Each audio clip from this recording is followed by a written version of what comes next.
السلام علیکم ورحمۃ اللہ وبرکاتہ۔ امید کرتا ہوں سب دوست احباب خیر آفس سے ہوں گے۔ انشاءاللہ آج ہم صحیح مسلم حدیث نمبر 4653 سنیں گے، اس کے فوائد دیکھیں گے۔ حضرت عائشہ صدیقہ رضی اللہ عنہا روایت کرتی ہیں کہ انہوں نے نبی کریم صلی اللہ علیہ وسلم سے پوچھا کہ کیا آپ صلی اللہ علیہ وسلم پر جنگ احد والے دن سے بھی زیادہ سخت دن کوئی آیا ہے؟ تو آپ صلی اللہ علیہ وسلم نے جواب میں فرمایا کہ میں نے تیری قوم سے بہت سی تکلیفیں اٹھائی ہیں، اور سب سے زیادہ تکلیف مجھے اس عقبہ والے دن پہنچی ہے جب میں نے اپنے آپ کو اسلام کی دعوت کے لیے ابن ابت یا لیل بن عبد الکلال پر پیش کیا، جو طائف کا ایک بڑا سردار تھا۔ اس نے میری دعوت کو جو میں چاہتا تھا قبول نہیں کیا، تو میں وہاں سے سخت پریشان ہو کر نکلا۔ پھر کران پر پہنچ کر مجھے کچھ افاقہ محسوس ہوا، تو میں نے سر اٹھایا تو دیکھا کہ ایک بدلی نے مجھ پر سایہ کیا ہوا ہے۔ میں نے غور سے دیکھا تو اس میں جبرائیل علیہ السلام تھے۔ انہوں نے مجھے آواز دی اور فرمایا کہ اللہ تعالیٰ نے آپ صلی اللہ علیہ وسلم کی قوم کی وہ بات سن لی جو انہوں نے آپ سے کی ہے، اور وہ بھی جو انہوں نے آپ صلی اللہ علیہ وسلم کو جواب دیا۔ تو اللہ تعالیٰ نے آپ کی طرف پہاڑوں کے فرشتے مقرر کیے ہیں، بھیجے ہیں، تاکہ آپ اسے ان لوگوں کے بارے میں جو حکم چاہیں دے دیں۔ پھر مجھے پہاڑوں کے فرشتوں نے آواز دی اور مجھے سلام کیا اور کہا، اے محمد صلی اللہ علیہ وسلم، بے شک اللہ تعالیٰ نے آپ صلی اللہ علیہ وسلم کی قوم کی گفتگو جو آپ سے ہوئی سن لی، اور میں پہاڑوں پر مقرر فرشتہ ہوں۔ مجھے میرے رب نے آپ صلی اللہ علیہ وسلم کی طرف بھیجا ہے تاکہ آپ صلی اللہ علیہ وسلم مجھے اپنے معاملے میں حکم دیں۔ بس آپ کیا چاہتے ہیں؟ اگر آپ صلی اللہ علیہ وسلم چاہیں تو میں ان دونوں پہاڑوں کے درمیان پیس دوں۔ تو نبی کریم صلی اللہ علیہ وسلم نے فرمایا کہ ایسا نہ کرو، بلکہ مجھے امید ہے کہ اللہ تعالیٰ ان کی پشتوں سے یعنی ان کی نسلوں میں ایسے لوگ پیدا فرمائے گا جو صرف ایک اللہ کی عبادت کریں گے اور ان کے ساتھ اللہ کے ساتھ کسی کو شریک نہیں ٹھہرائیں گے۔ اسے صحیح مسلم اور صحیح بخاری نے روایت کیا ہے۔ اس حدیث کے اندر فوائد یہ ہیں کہ احد کا دن صحابہ جس طرح حضرت عائشہ صدیقہ رضی اللہ عنہا کے ذہن میں یہ تھا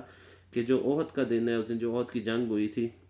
جو مدینہ کے قریب ایک پہاڑ ہے جسے غزوہ احد ہوا وہاں پر، اور اس غزوے میں نبی کریم صلی اللہ علیہ وسلم کا چہرہ مبارک زخمی ہوا، آپ صلی اللہ علیہ وسلم کے دندان مبارک شہید، اور آپ صلی اللہ علیہ وسلم زخمی ہوئے، جس کی وجہ سے آپ صلی اللہ علیہ وسلم کا بہت زیادہ خون نکل گیا اور بہوشی طاری ہوگی، اور یہ سمجھا گیا کہ شاید اللہ کے نبی صلی اللہ علیہ وسلم شہید ہو گئے ہیں، اور تو یہ سارا معاملہ ہوا، یہ سختیاں ہوئی۔ اس کے علاوہ آپ کے صلی اللہ علیہ وسلم کے چچے جو سگے چچا تھے حضرت حمزہ رضی اللہ عنہ، وہ بھی شہید ہوئے۔ اس کے علاوہ بہت سے صحابی شہید ہوئے، یعنی یہ ایک وہ سخت دن تھا مسلمانوں کے اوپر، اور اس جنگ میں شکست ملی تھی اس وجہ سے، تو یہ صحابہ یہ سمجھتے تھے، جیسا حضرت عائشہ صدیقہ رضی اللہ عنہا نے سمجھا کہ شاید وہ دن بہت سخت تھا، لیکن نبی کریم صلی اللہ علیہ وسلم آیا کہ نہیں، احد والا دن میرے پاس سخت نہیں تھا، بلکہ عقبہ والا دن سخت تھا جس دن میں طائف کیا تھا۔ تو یہ عقبہ جو ہے وہ یہ طائف والا دن ہے، جب نبی کریم صلی اللہ علیہ وسلم مکہ سے ہجرت کر کے طائف گئے تھے تاکہ انہیں دعوت دیں اور پھر وہاں پر جو ان سے اپنا سلسلہ شروع کریں، لیکن وہ سخت دن تھا، اور پھر وہاں میں جو سردار تھا انہوں نے دعوت کو قبول نہیں کیا، اور اس کے بعد پھر جو ہے وہ جس طرح واقعات مشہور ہیں، اللہ کے نبی صلی اللہ علیہ وسلم جب واپس آئے تو مختلف قسم کی جو اذیتیں پہنچائیں گی، بچوں کو بھیجا گیا جو نبی کریم صلی اللہ علیہ وسلم کو پتھر وغیرہ مارتے تھے، تو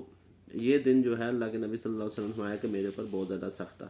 اس حدیث میں نبی کریم صلی اللہ علیہ وسلم کی خلق عظیم کا ایک نمونہ ہے کہ آپ صلی اللہ علیہ وسلم ایذائے پہنچانے والوں اور جاہلوں سے کیسے درگزر فرماتے تھے، اور اپنی ذات کے لیے انتقام نہیں لیتے تھے۔ جو دین کا معاملہ ہے وہ دین کا معاملہ ہے، اور جو ذات کا معاملہ ہے اس میں اللہ کے نبی صلی اللہ علیہ وسلم انتقام نہیں لیتے تھے۔ دوسرا یہ کہ دعوت دین کی راہ میں پہنچنے والی تکلیفیں صبر اور حوصلے کے ساتھ برداشت کرتے، اور آپ اشتعال میں یا غصے میں نہیں آتے تھے، بلکہ ان کے حق میں دعائے خیر کرتے تھے۔ اس میں قیامت تک کے لیے جو دین کے دائی ہیں ان کے لیے رہنمائی اور بڑا نمونہ ہے کہ دعوت و تبلیغ کا کام پھولوں کی سیج نہیں ہے، بلکہ یہ کانٹوں بھرا جو ہے ایک ہار ہے، مالا ہے۔ اس میں جو دائی ہے اس کو داد اور تسعین کے لیے اور نعروں کے بجائے تان اور جو ہے ملامت وغیرہ اور سختیاں، مشکلات جھیلنی پڑتی ہیں۔ اس لیے صبر اور تحمل سے اور برداشت کے ساتھ کام کرنا اور دین کی تعلیم دینا، دین کی تبلیغ کرنا بہت ضروری ہے، اور یہ رائے حق کے لیے نہایت ضروری ہے کہ انسان اپنے اندر برداشت پیدا کرے۔ اللہ تعالیٰ میں دین اسلام پر عمل کرنے اور اس کو قائم کرنے کی توفیق عطا فرمائے۔ السلام علیکم ورحمۃ اللہ وبرکاتہ۔